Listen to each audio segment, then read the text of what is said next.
Right, if I can bring you to order, the final item of business is a member's business debate on motion 22367 in the name of Murdo Fraser on tackling dirty camping. This debate will be concluded without any questions being put. Can I ask those members who wish to speak in the debate to press the request to speak buttons now? And I call on Murdo Fraser to open the debate. Mr Fraser, please. Thank you, Deputy Presiding Officer. It's good to finally get to the start of the debate. And can I start by thanking all members from across the Chamber who signed my motion to allow the debate to take place. Although this is an issue in my local area in Perth and Kinross and across mid-Scotland and Fife, I know it is a national problem, and I'm sure members from their different local perspectives will want to comment on what has been a significant issue over this summer in particular. Let me start by putting this debate into context. There is a long Scottish tradition of what we know as wild camping. This is where individuals, singly or in groups, go into the countryside to camp, taking everything with them and taking everything away at the end of the trip, leaving no trace but footprints of their presence. Wild camping has been going on in Scotland for decades, if not centuries.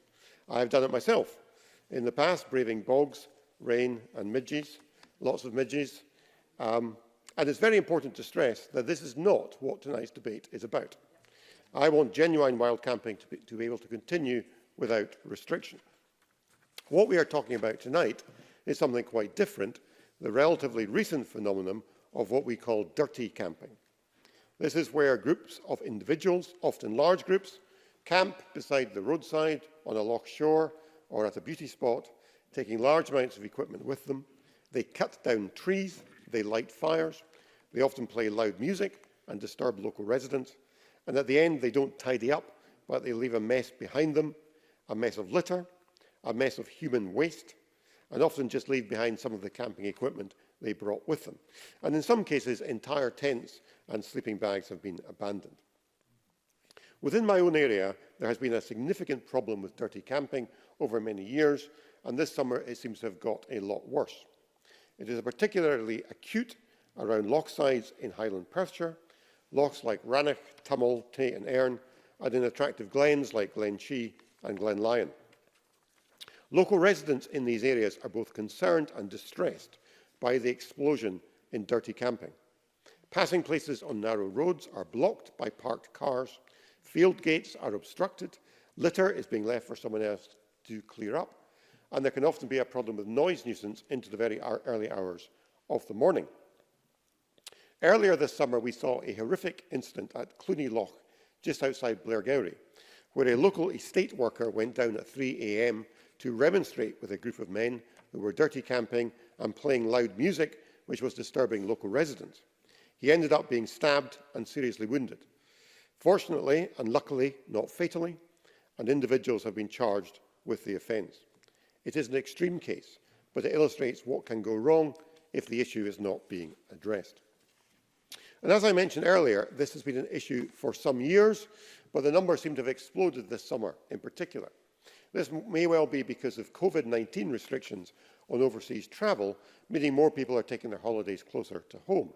But whatever the reason, this is fast becoming a crisis in rural Scotland, and it needs to be addressed. So what needs to be done? Well, firstly, I think we need to consider whether the laws in this area are adequate. The law on access to Scotland's countryside, which provides presently for a right of responsible access, does permit wild camping, but it is clear that the dirty camping I have referred to is already unlawful. The problem is that the law is effectively unenforceable.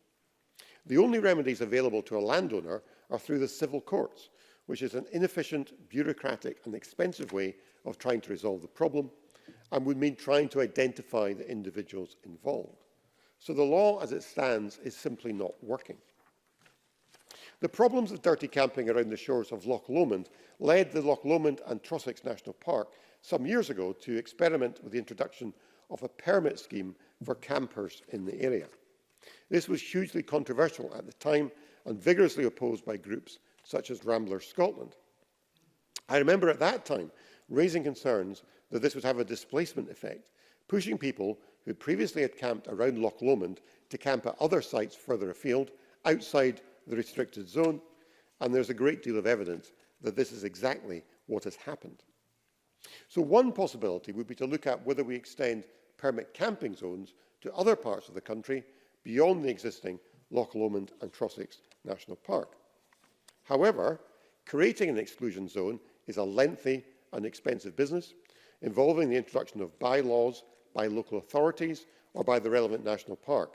And it's a reasonable argument that some make that the money that would be required to do this might be better spent in other ways.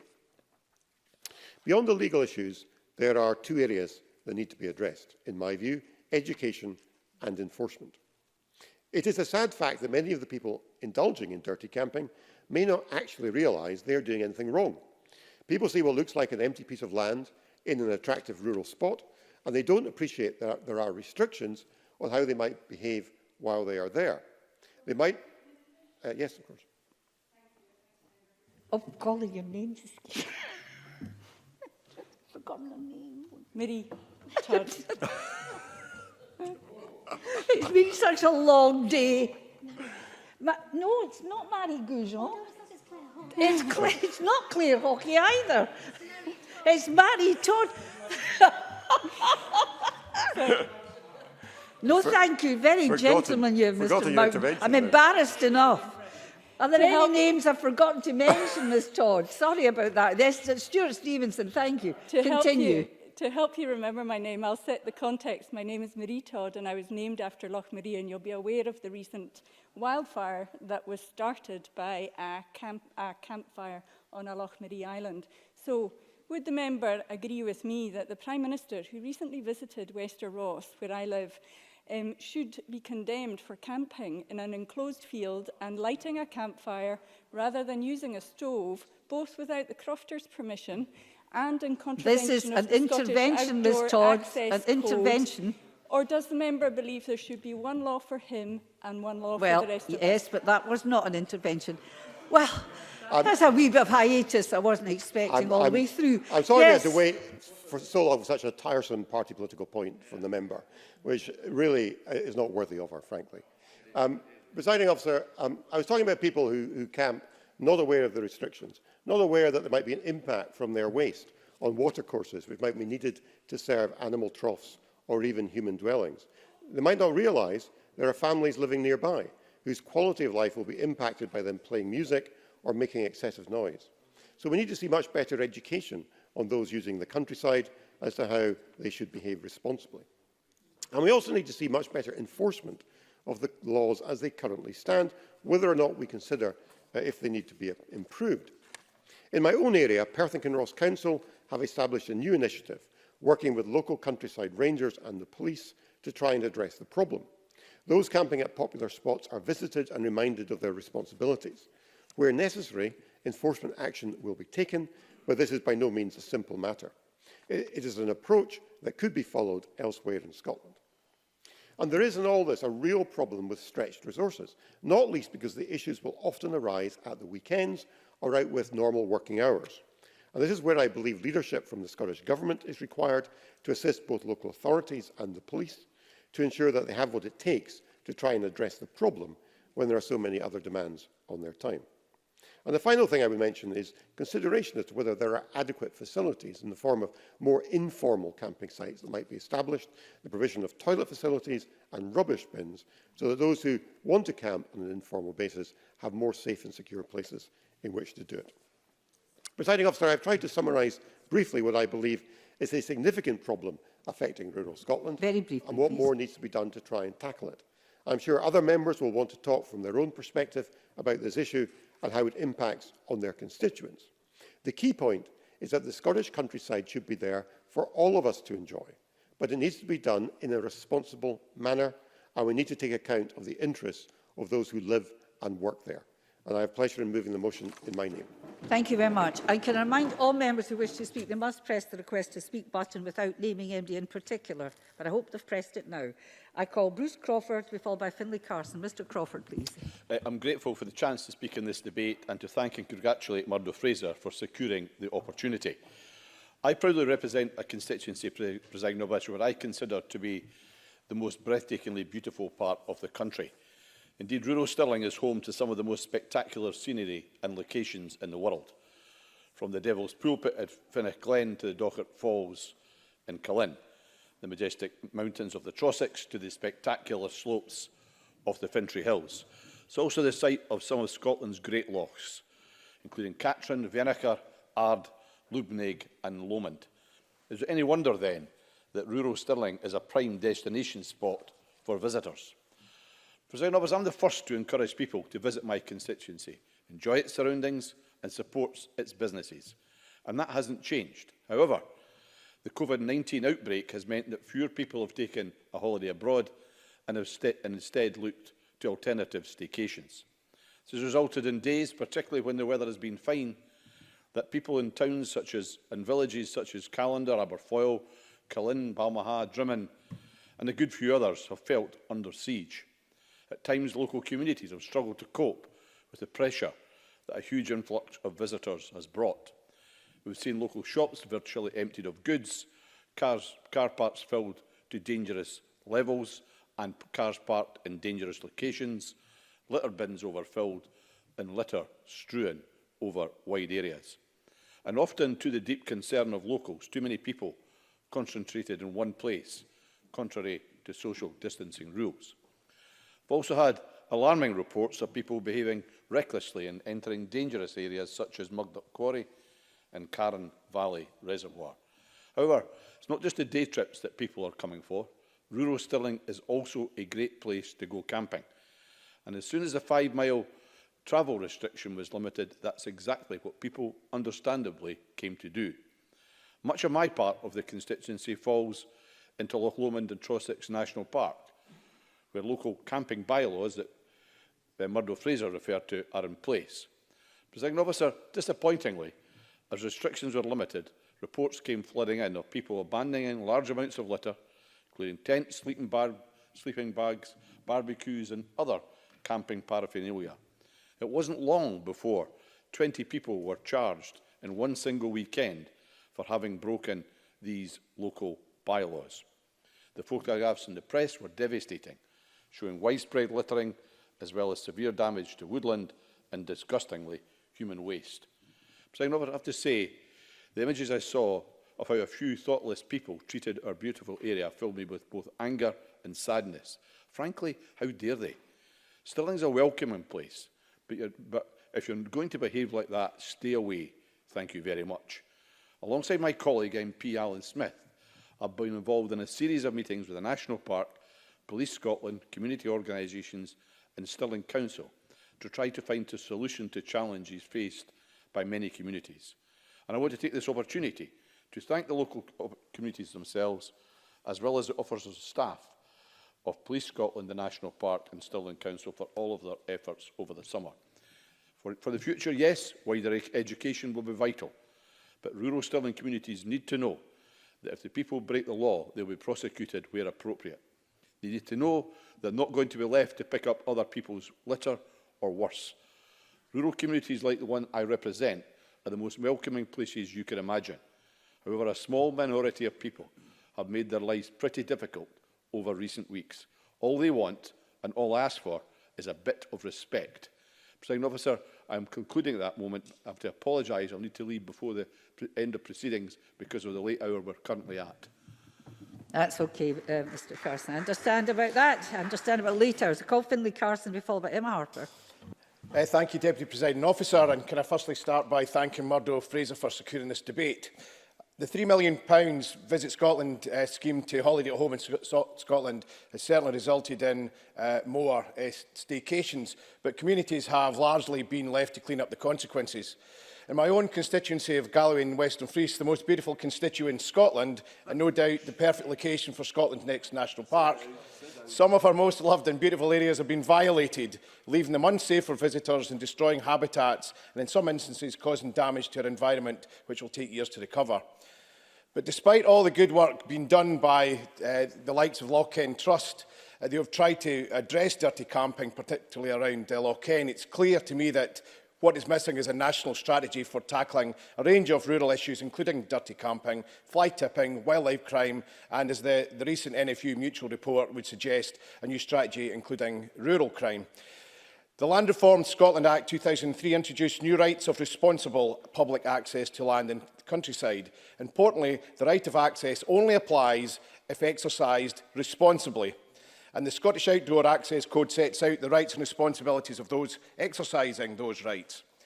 Sadly, Minister, it's not good enough just to say that you're taking the violations of this code seriously, or it's Police Scotland's responsibility, as you did mention in previous responses.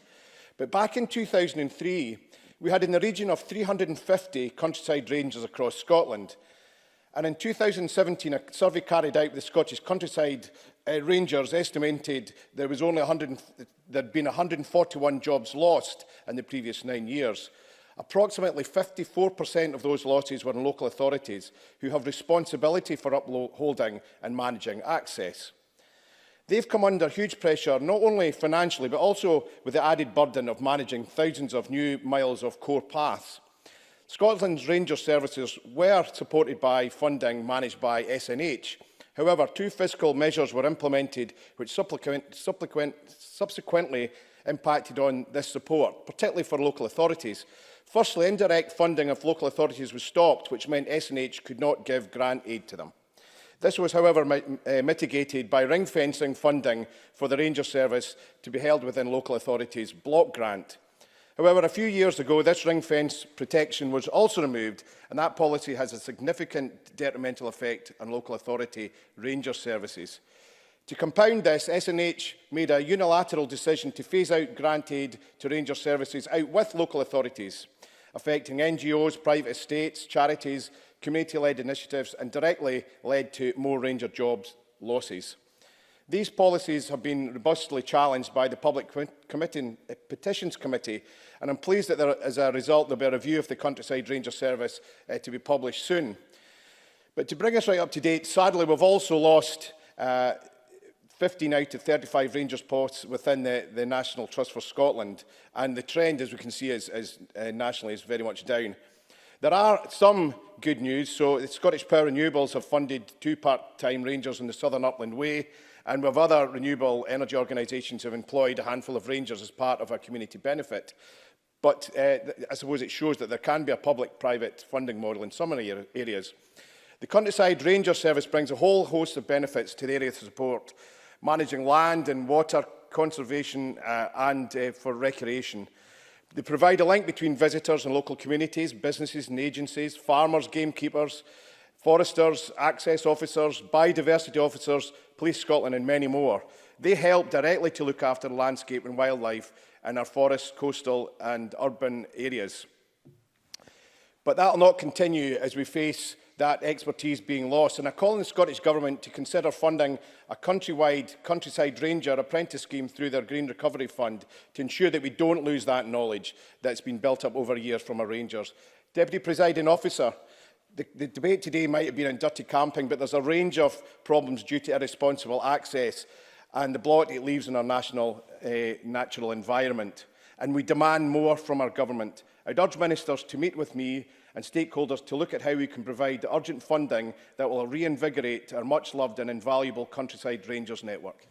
Thank you very much. I call Emma Harper to follow by Claire Baker.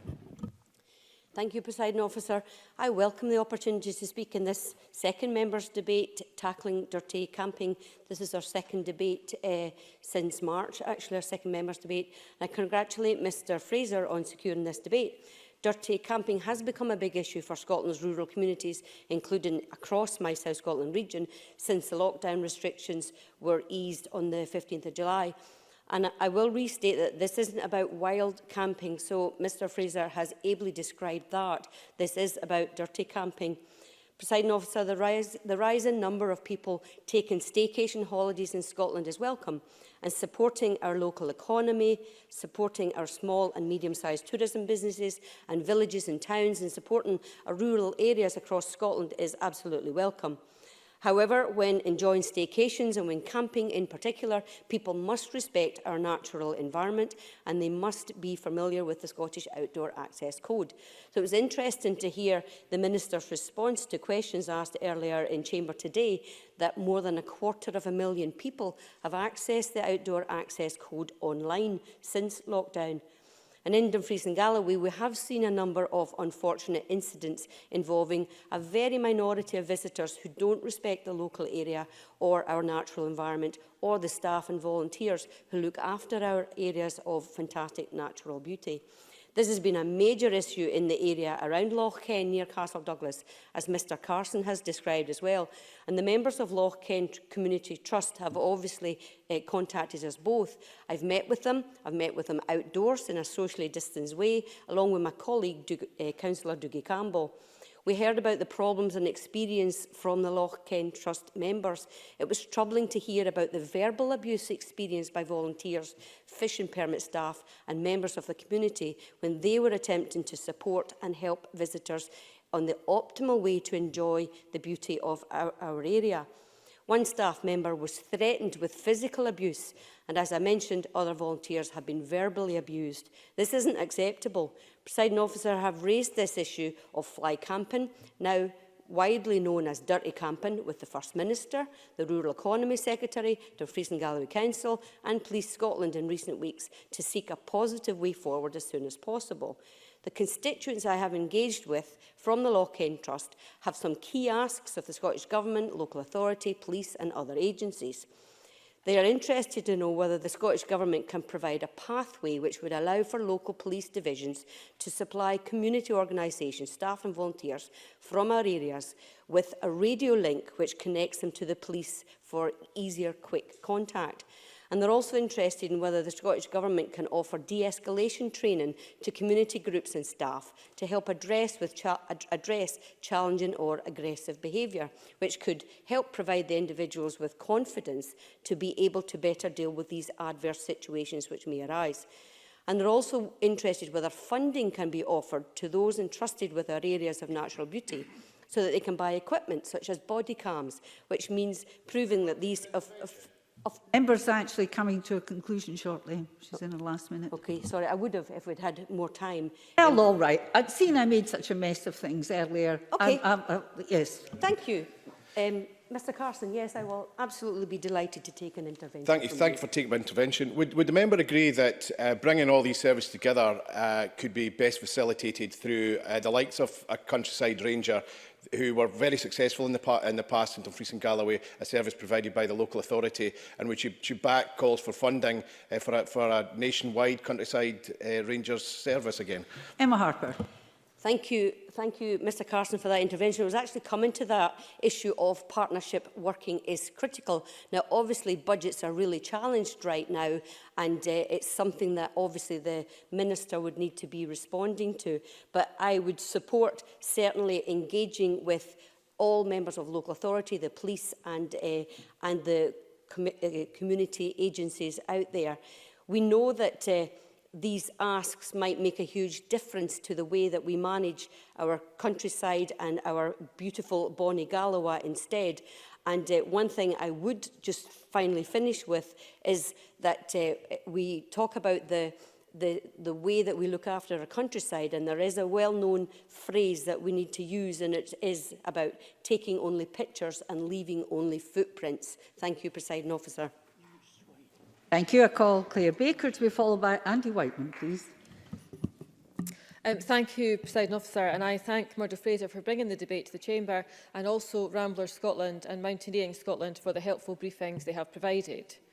It is important to recognise that while tonight people have described awful reports of dirty camping, we should also recognise that the responsible behaviour of the vast majority of campers.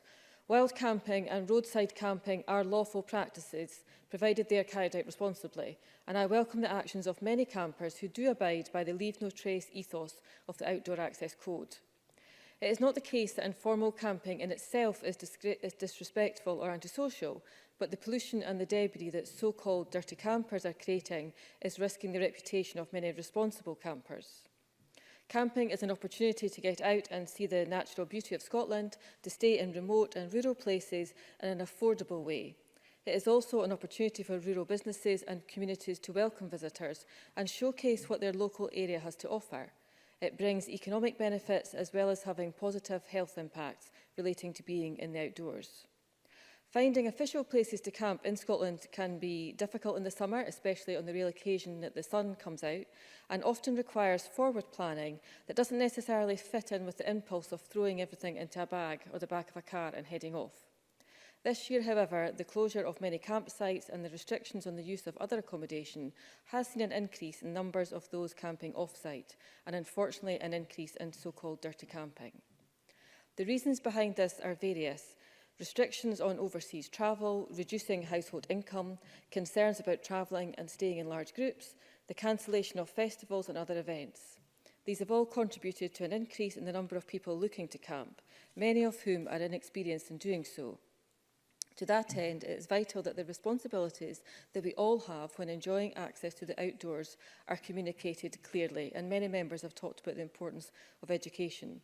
While all campers have a responsibility to clean up and dispose of litter and debris such as barbecues and equipment, this applies even more so when they are away from designated facilities. Dirty camping in rural locations is not a new phenomenon, with outdoor groups previously highlighting its impact in reservoirs and woodlands and on beaches, and I understand the Public Petitions Committee have looked at this issue. We have previously seen the introduction of measures like camping restrictions and permit schemes in some locations, but these have had limited success, with activity often just being displaced to other areas, a situation described by Murdo Fraser. Police Scotland does have enforcement powers in relation to antisocial behaviour and certainly threatening or aggressive behaviour, but we all recognise their resources are limited and they cannot be the only tool in addressing this problem. There are related issues, of course, which stem from the pressure on local government funding and the financial decisions that are being taken at a local level as a result. Closure of public toilets, limited car parking and path networks, reduced litter collections, warden and ranger services all follow from council underfunding and are leaving some communities without the infrastructure that would help alleviate some of the negative impacts that are being highlighted in this debate. We should all be better at supporting the delivery of infrastructure which benefits campers and wider access to the outdoors, recognising the wider benefits it can bring to mental and physical well-being as well as economically for rural communities. The actions taken by Perth and Kinross Council are welcome. By working across agencies involving Police Scotland, Scottish Fire and Rescue, as well as local communities, the focus is on communicating the importance of respectful and responsible behaviour. I would like to see such an approach adopted more widely, so across the country there's a clear message being sent out on the importance of leaving no trace.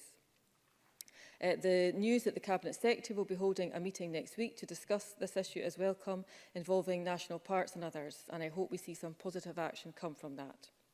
And as we continue to move through the stages of this pandemic, we, more than ever, are aware of the importance and value of getting outside, of experiencing the nature and scenery Scotland has to offer. We need to ensure that responsible and respectful access means it can continue to be enjoyed by all. Thank you. Thank you very much, and I call Andy Whiteman to be followed by Stuart Stevenson. Thanks very much, Presiding Officer, and thanks to Murdo Fraser for bringing this debate. And this is indeed a matter of great concern to many of our constituents, especially those who live in the Highlands and Islands, Perthshire, the borders and local beauty spots. And I would start by agreeing with Murdo Fraser that there have been serious problems and a significant amount of careless, reckless and antisocial behaviour by those camping by roads and in scenic areas, and I unequivocally condemn that kind of behaviour. But I don't want us to overreact to this, and there is a concern that we might. We must keep the problem in perspective. So, for example, there is a paper going to the Cairngorms National Park Board this Friday, an interim paper looking at the summer visitor experience. And it says, for example, that early August was very busy with large numbers of visitors to the park. Despite a noticeable increase in irresponsible behaviour, the vast majority of visitors have been reacting favourably to information offered by the rangers, with few but significant occasions of difficult behaviour. And in a more detailed analysis of Badenoch and Strathspey, Deeside and the Athol and Angus Glens, they say, as with Annex 2 data just referred to, shows a relatively small, by total visitor numbers, but noticeable increase in irresponsible behaviour. So it's vitally important we don't get the framing of this debate wrong, and indeed punitive action involving police permits and permissions might be appropriate in very particular cases, in the very short term and in particular locations. But the problem actually highlights wider questions about the relationship between land and people, and also signals wider opportunities for a renaissance in outdoor recreation.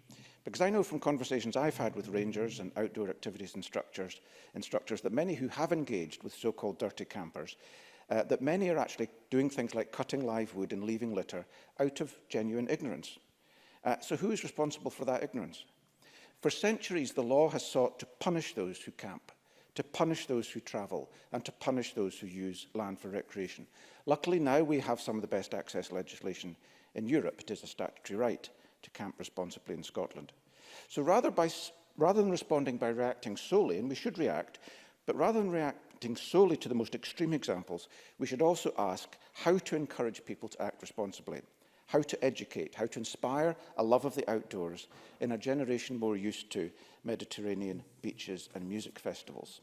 Because Scotland has woeful outdoor infrastructure, woeful basic camping facilities, woeful lack of toilets. It was mentioned that Loch Lomond National Park has bylaws that restrict camping to designated sites, but there are no basic toilet facilities there. And then they're surprised that people are doing what they need to do. That was the intention when the bylaws were introduced. There were photo montages presented about this. Now, I've cycled, for example, in the Netherlands, Germany and Denmark.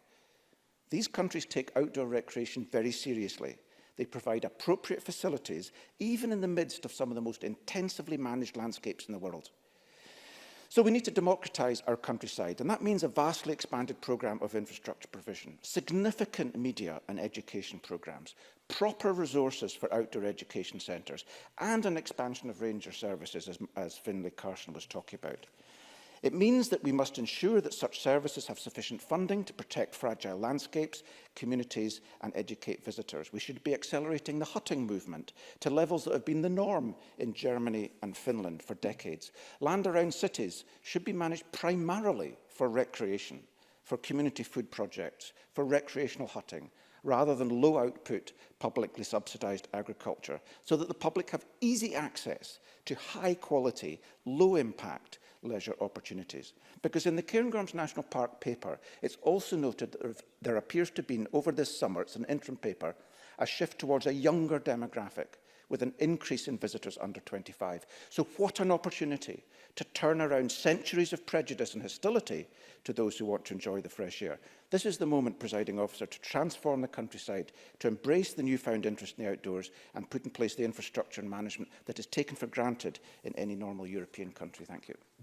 Thank you very much, Mr Whiteman. I call Stuart Stevenson, followed by Liz Smith. Mr Stevenson, please. Thank you very much, Presiding Officer. I was 22 years old when I first stayed overnight on holiday in a hotel.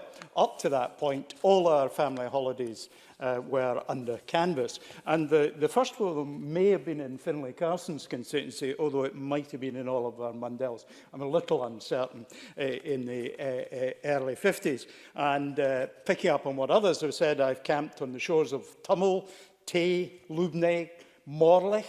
No, Morlich is not in Highland, but I have certainly...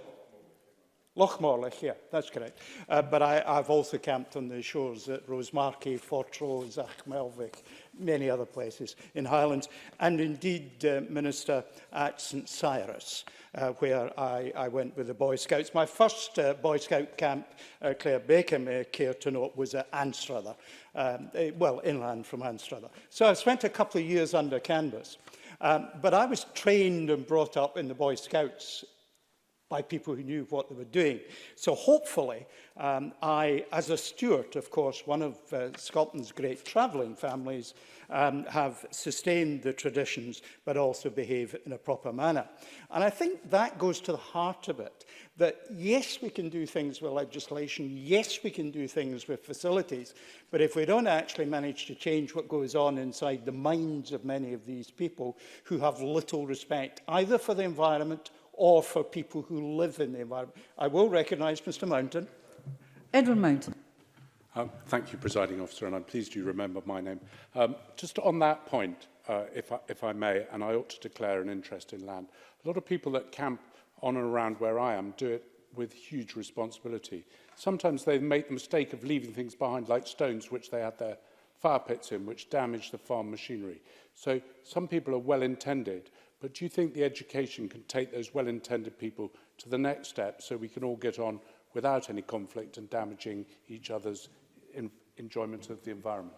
And tread carefully, Mr Mountain, tread carefully.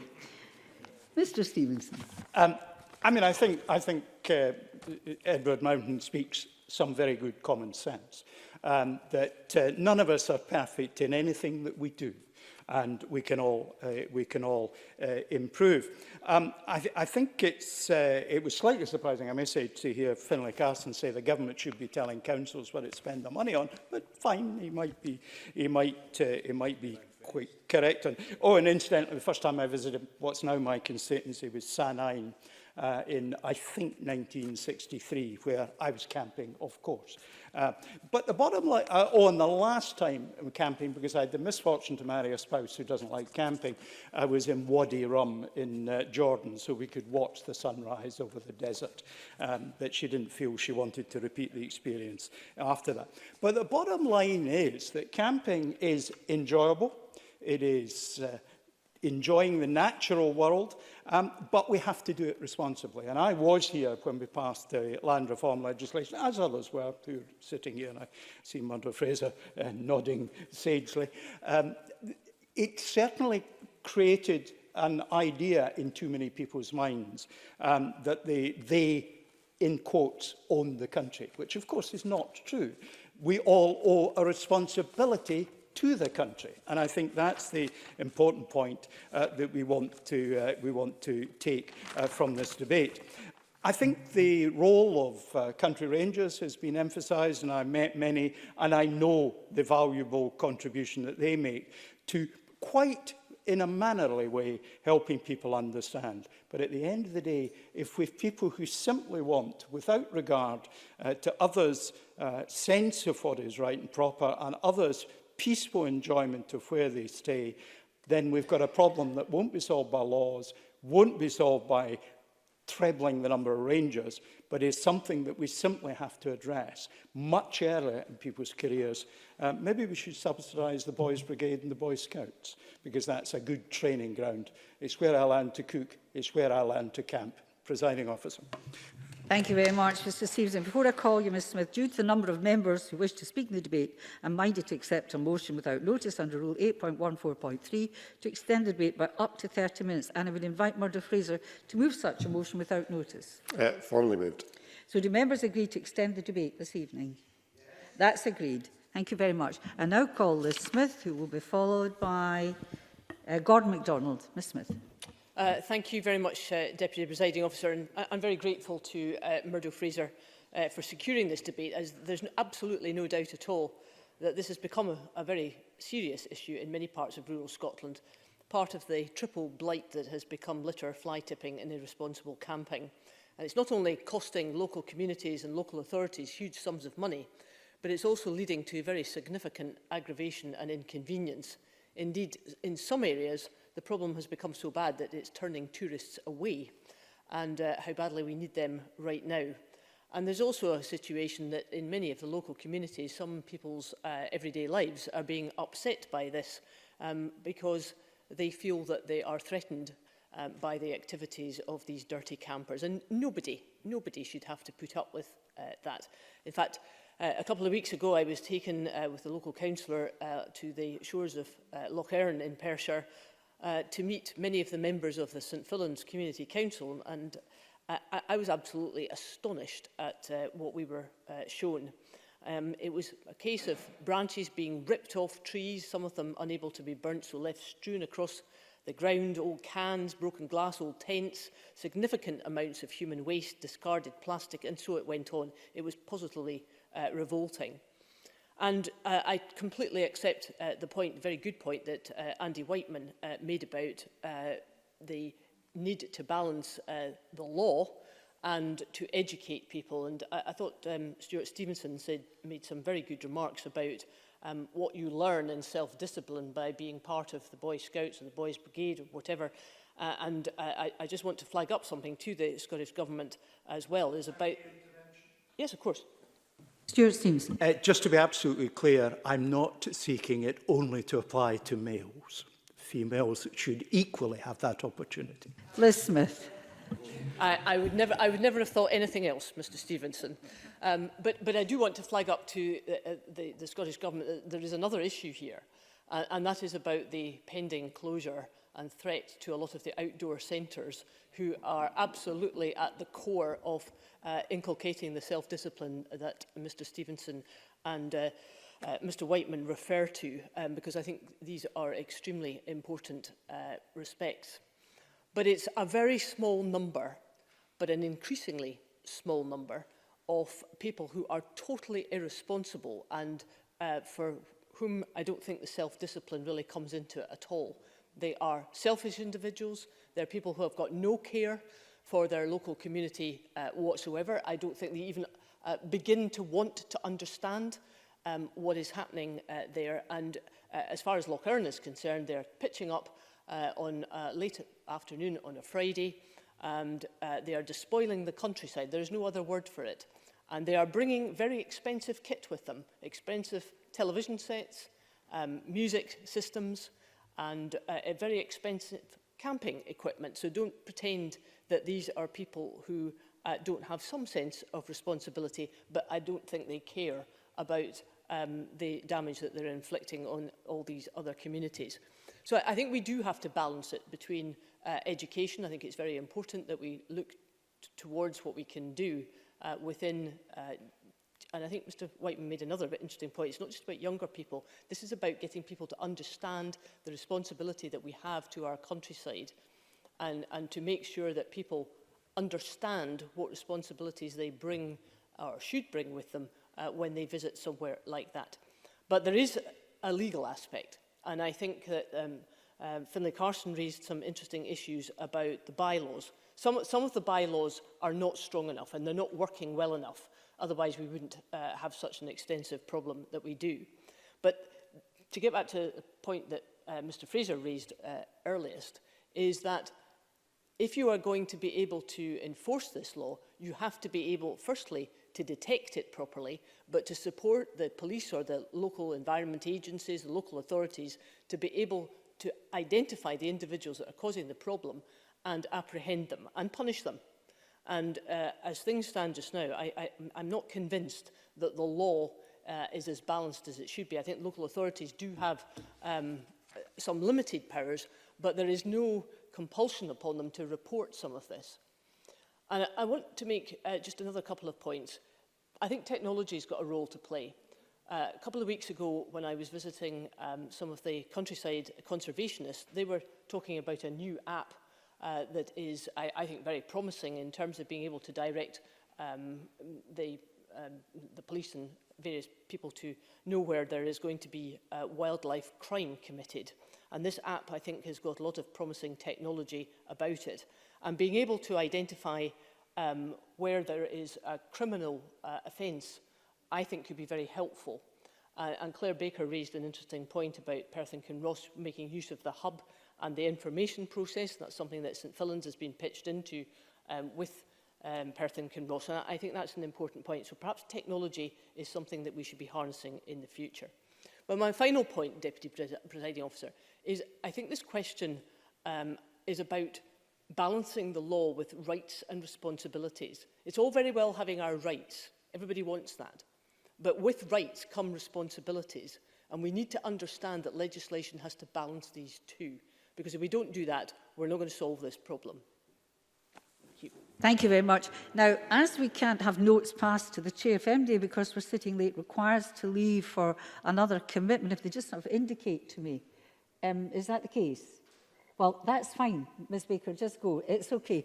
I mean, it's very difficult in the chair now, as we used to take notes and be able to, you know, if we're running late. So if you indicate, if you have another commitment that you must be at, you just indicate to me perfectly well, we'll understand.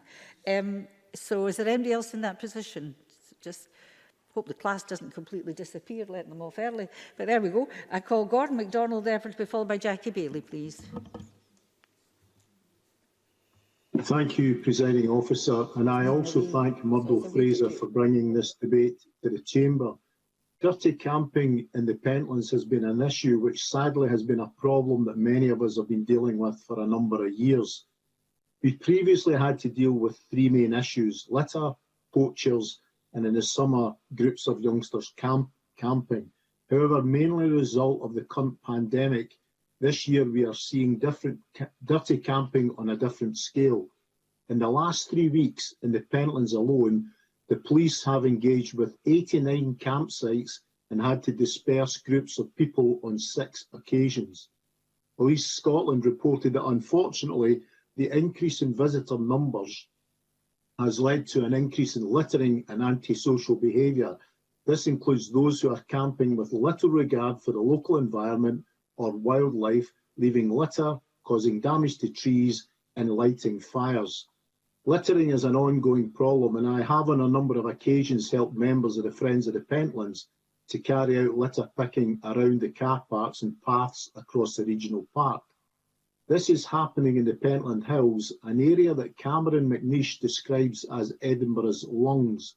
Yet some people are still prepared to pollute this natural asset by not taking their rubbish home. Illegal fishing during the night at a number of reservoirs, including Clubby Dean and Threepmuir, are also having major impacts on the viability of local angling clubs. And there is also environmental damage as saplings are cut down to provide firewood for campfires. Recently, the Pentland Park Rangers highlighted that fire spreading in sensitive habitats, barbecues not extinguished properly or not controlled, and fire pits leaving scorch marks on the ground cause real environmental damage. We need to see a change of legislation to ban people when using the regional parks for leisure from lighting fires. Around the Pentland Hills, we are also seeing increased traffic and inconsiderate parking, creating major problems for farmers and local residents, with people parking across junctions, access roads, or narrowing the carriageway. On a positive note, I'm pleased that following my representations to Edinburgh Council Roads Department, we will have double yellow lines around the access roads to Threepmuir Car Park. However, we need to encourage people not to use their cars when travelling to the Pentlands. The Scottish Government recently gave Edinburgh Council £5 million to provide new walking and cycling routes. I'll take this opportunity to ask that the Council use some of that money to provide a path to the Pentlands from Balerno. Presiding Officer, I've been pleased that there has been a multi-agency approach to try and tackle the issues impacting on the regional park. Local groups such as Balerno Community Council, Friends of the Pentlands, Millennium Angling, Youth Vision, as well as the NFU, police and local councillors and the regional park manager are all working to try and stop those who are camping with little regard for the local environment or wildlife. But they are trying to tackle the problem with one hand tied behind their back due to the lack of funding. The Scottish Government sets the budgets for national parks, but regional parks, like the Pentland Hills Regional Park, are dependent on local authorities allocating funds on an annual basis. It is clear there is a need for long-term funding to be made available specifically for Scotland's regional parks. This investment would allow path improvements to be made, giving responsible access for all users and to preserve sensitive habitats. We need to tackle the issues which I and others have raised before they become the new norm. I don't want a repeat of what happened to my constituent earlier this year when, carrying out his water bailiff duties, he was attacked and suffered severe facial injuries. We need action, and I hope that Scottish Government will work with myself and others to find successful long-term solutions to the problems associated with the Pentlands Regional Park. Thank you. Thank you very much, Mr MacDonald. I call Jackie Bailey, followed by Gail Ross. Ms Ross is the last speaker in this debate, open debate. Thank you very much, Presiding Officer, and I too would like to add my thanks to Murdo Fraser for bringing this issue to the Chamber. Like him, I have a constituency that people travel great distances to visit due to its beauty and all that it has to offer. This, of course, has a number of positive effects on our community, but it also has its downsides, and irresponsible camping is one of them. Dirty camping, as it's been called, has become a real challenge to local communities, and it must be addressed at both a local and national level in order for us to put an end to it once and for all. Now, I feel incredibly lucky to have Loch Lomond in my constituency. It is undoubtedly the most stunning and scenic natural landmark in Scotland. MSPs are nothing if not competitive, Presiding Officer. However, the presence of abandoned tents, leftover litter, scorched ground left from campfires has tainted the beauty of the loch, just as it has right across the national park area. So I want to make a distinction between dirty camping and wild camping, as others have done. Wild campers often pitch their tents overnight during walking holidays. In the main, they treat the area with respect and leave without a trace. But as Mountaineering Scotland points out, the ability to camp, the legal right to do so, does not give anyone the right to be disrespectful and antisocial. As Bruce Crawford has said, Loch Lomond and the Trossachs National Park put in place camping bylaws to help enhance the experience for campers alongside respecting the local communities, and they have worked reasonably well. But of course there is room for improvement. Now, I don't wish to lower the tone of the Chamber, Presiding Officer, but only last week the National Park had to shut down one of its camping permit areas because of the sheer amount of human waste that had been left. That is, of course, completely unacceptable, but I can't help but think there are a number of small, immediate changes that could be made to address this particular problem. Firstly, public toilets should be open, both in the car parks and public spots around these permit areas. Whether it's the responsibility of the council or the national park, I don't really much care. There is an easy, relatively easy solution to be put in place. In the car park of Cobbler, a hill which attracts thousands of walkers every year, there is not a single toilet. That's resulted in people being left with no choice but to go to the toilet along the footpath of the Cobbler.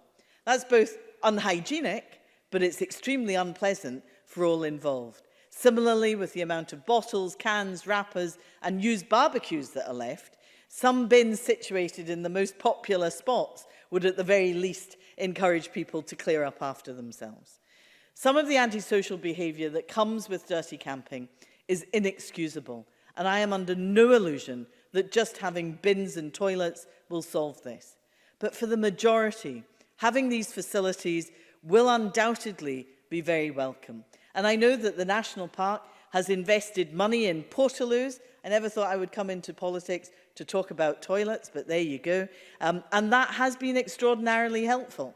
But I have to say, I was at Duck Bay a few weeks ago, and because Argyll and Bute Council closed the toilets some years ago and is being intransigent about moving that into community or indeed the ownership of the local hotel, the litter and the waste left around was incredibly sad to see. But some issues go beyond litter and loos, and I completely agree with Scottish Land and Estates, who have called for an increase in education and awareness of the rights of land access and the responsibilities that come with them. There is a multi-agency approach on the ground locally with the National Park, councils, Police Scotland and others.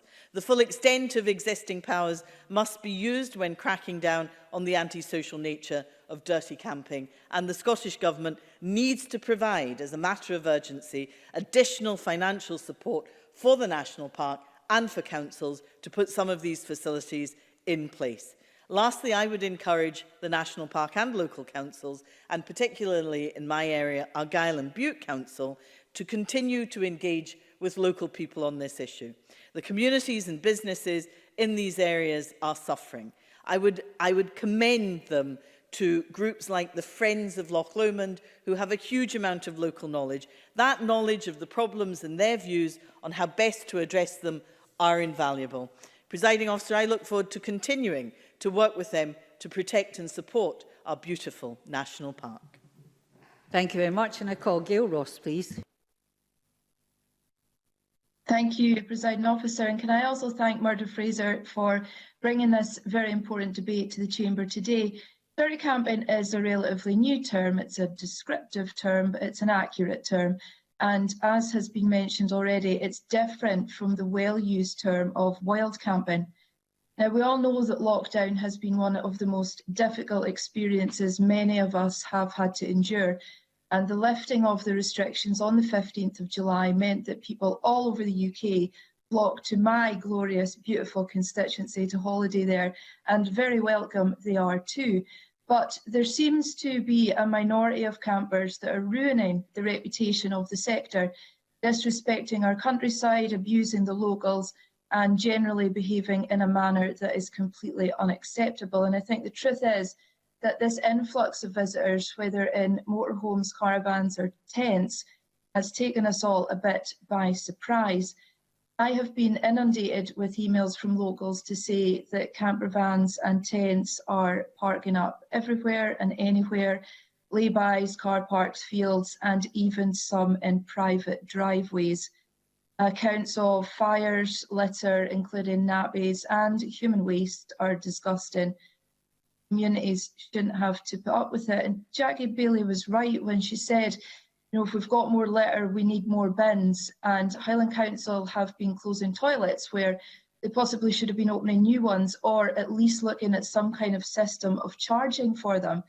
But tourists were also rocking up in hired motorhomes, thinking that they could get a space at a site at short notice. Some of them obviously just thought that they could park wherever they like. They can't, and they need somewhere to dump their waste as well. And so everyone that said that education is necessary, I absolutely agree with that as well. Now, I can understand why some campsites are nervous about opening, and some have remained closed or only partially open. I think that we're now at a turning point in terms of what services are available for tourists, and this definitely needs to be addressed, because tourism is a huge sector for us, and we need to make sure that it is managed correctly. And people should always feel welcome to visit, but they should treat the area and its communities with respect. There does need to be some kind of joint action, because it's just more than one body, and it needs to be taken soon, because this is going to get out of hand, and our communities are going to be forever disillusioned with a sector that has become essential for many people's survival. Presiding Officer, we want people to visit our individual constituencies, our areas, and Scotland as a whole, because we have so much to share and promote. But what we don't want is locals unable to walk their dogs for fear of stepping in human excrement, or emergency services putting out wildfires or swathes of camper vans in car parks. I recently met with representatives of the NC 500 and businesses along the route, and received assurances that the NC 500 working group will be reconvened to address these issues in my constituency anyway. And there was a suggestion that they could call on representatives of communities along the route to inform the public message through official channels and to feed back about possible solutions.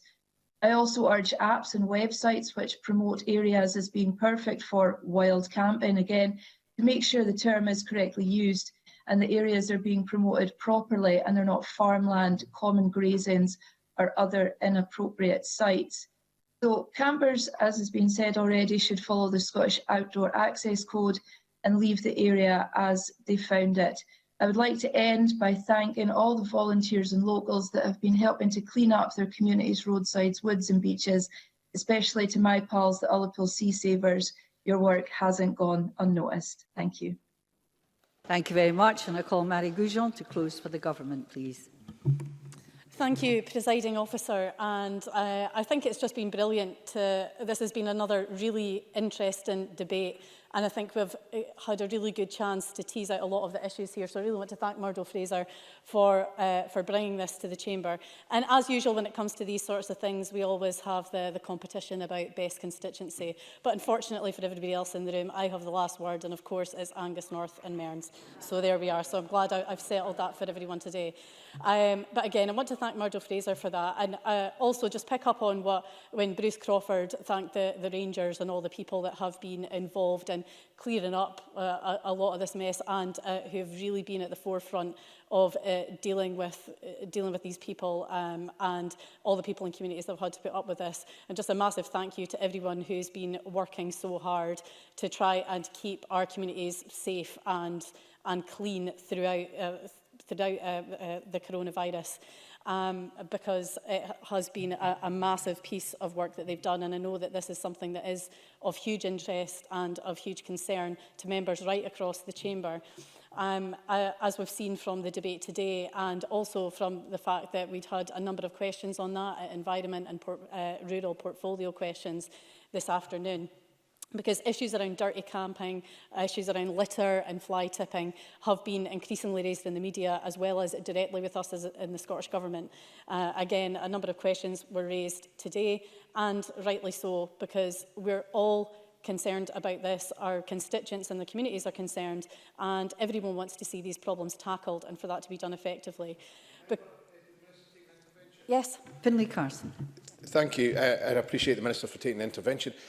Would you agree that some part or a large part of the issues we're having is absolutely down to your government? We've seen since 2003 with the access rights being given to everybody quite rightly, a continued reduction in the amount of money that government make available to local authorities or countryside rangers to address the increasing numbers. And you've encouraged people to come to the countryside without realising the impact that would have in local communities.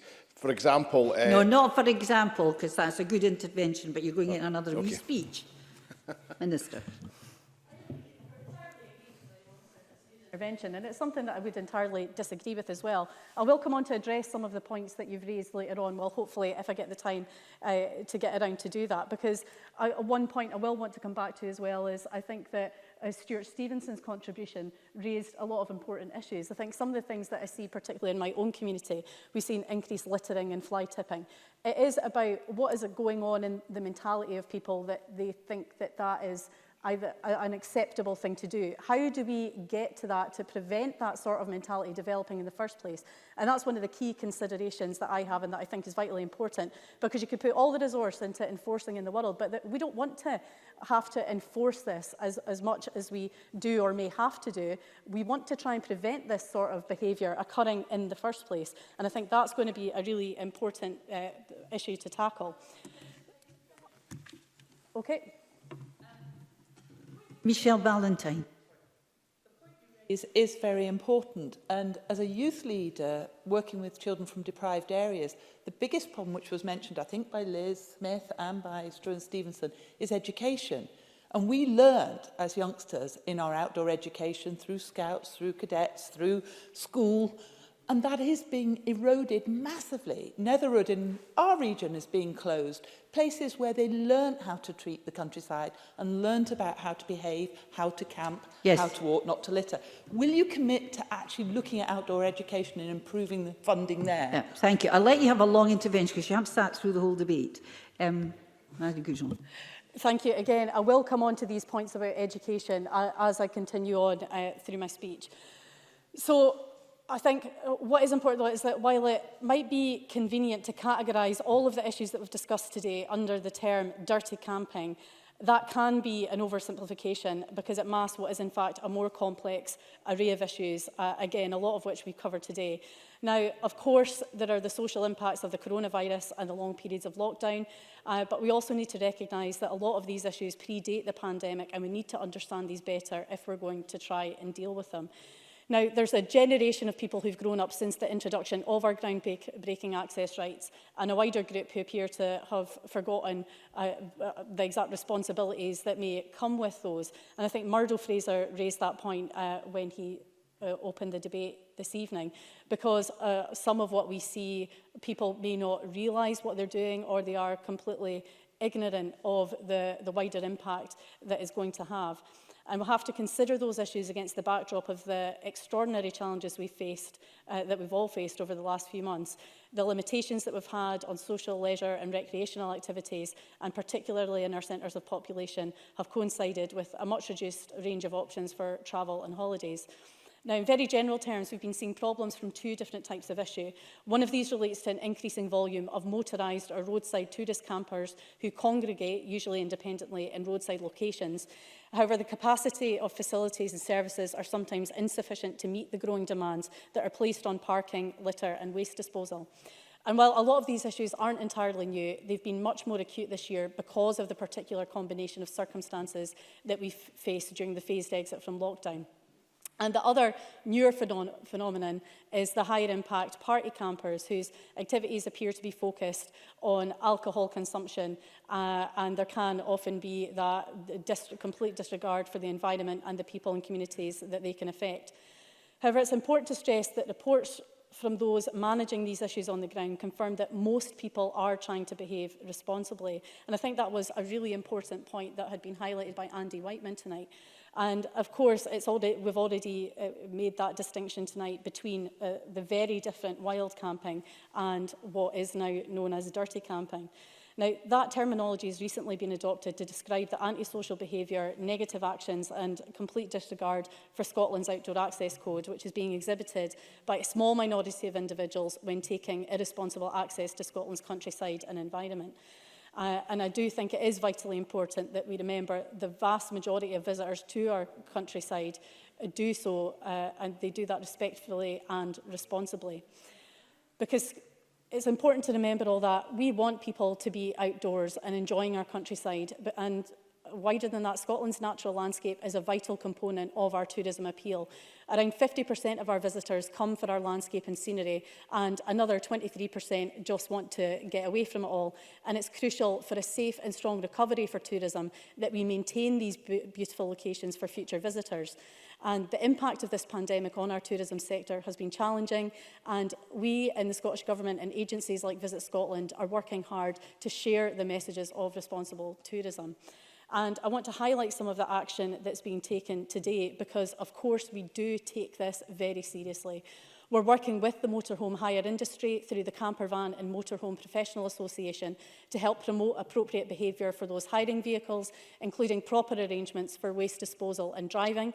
To help combat the littering issues, we've worked with Zero Waste Scotland, not at the moment, and Keep Scotland Beautiful to develop an anti-littering campaign which includes bespoke materials for 21 local authorities, including Highland Council, and which launched earlier this summer. Through our Rural Tourism Infrastructure Fund, we've already committed £9 million to projects across Scotland, and the third round of the fund is currently ongoing with an extra £3 million for 2020, which will help fund more community toilets, car parks and motorhome facilities. These are vital facilities that again have been highlighted as by a number of members tonight as the lack of these facilities being a major issue. Now, we've also, I would like to make some progress in this. We have also established the Scottish Tourism Recovery Task Force, which will assist with the ongoing reset of the sector. And as I mentioned in response to some of the portfolio questions that I'd had earlier on today, a national summit chaired by the Cabinet Secretary for the Rural Economy and Tourism will be held on Monday, which will bring together public authorities in an attempt to find solutions to these issues being faced by our communities.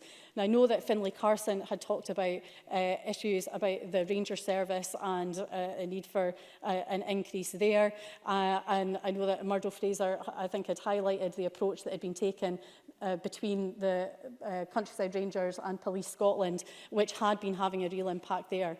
Now, it's hoped at that summit we will, that is why we're having that summit, I think, because we recognise the issues that there are, how serious these issues are, and we want to find the short, medium and long-term solutions to that so that we can tackle this in a meaningful way. And again, yes. Now, I'm afraid, I mean, I'm being very light touch about this, but that's 9.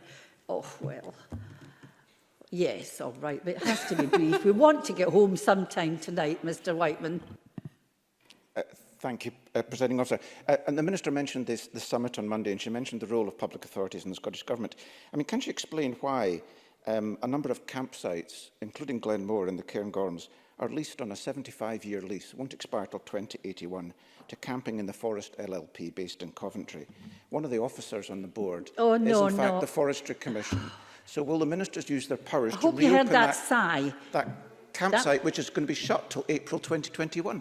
Well, I would like to give the member a considered answer on that, but I would ask him that I will take to write to the member and give him a full response to the questions that he's raised, because the last key point that I really wanted to come to was education. I think that had been raised right across the chamber. I think I touched on Stuart Stevenson's contribution, which I think really got to the nub of it and hit the nail on the head in terms of some of the issues that we see. But again, that was a point that was raised by Andy Whiteman, by Liz Smith, by Jackie Bailey as well. Now, because everyone should be aware of the Scottish Outdoor Access Code and the important advice it gives on how to enjoy access rights responsibly, how to respect the needs of other people and act in a way that keeps everyone health and safety. health and safe.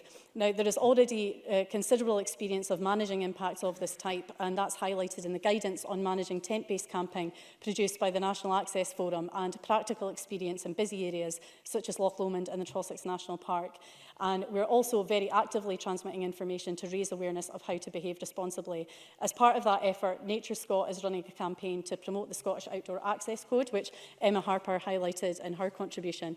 And so far, the campaign has had a combined reach of at least 3.5 million on Facebook and Twitter, driving over 250,000 visits to the Scottish Outdoor Access Code website.